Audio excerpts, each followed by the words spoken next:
kitchen, living room, dining room, office, craft area, and her bedroom. All in one. Yeah, all in one. What's it like for you to be in this sort of a space? Well, I can roll out of bed and make an omelet and then go back to bed. So. And it is a one bedroom, but you need a roommate to help you get by.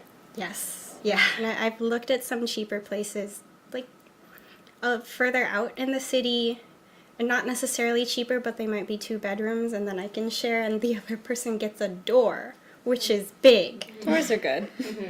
But if a landlord has 14 offers, they're not going to pick the girl with the disability check as the proof of income.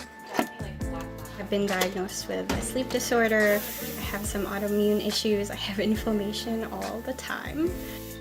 Not being able to work is something that I worry about basically all day, every day. The thing I struggle with most is having energy. Your income to rent is like... 92% of my disability check goes towards my rent. This is the cheapest place I found in Toronto. The rent only goes up 2% every year. I don't want to move, but 92% of my income is not gonna work. And hopefully in the next year, me and Kat and another one of our friends and my fiance are all hoping to move in together, hopefully into a 4 bedrooms so that we can have one extra room that we could possibly rent out on Airbnb. Whether it's like Uber, Airbnb, like everyone has to do something to supplement, even if they're in a good place.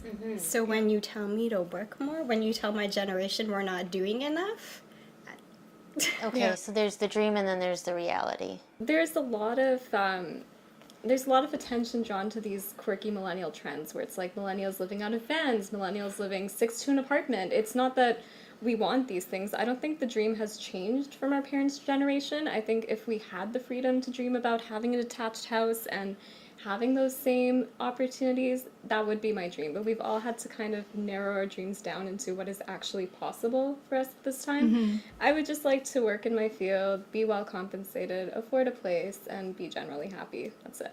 Yeah. As you heard Kat mention, her rent only goes up 2% every year. That's because she's in an affordable housing building by the YWCA that's only for women.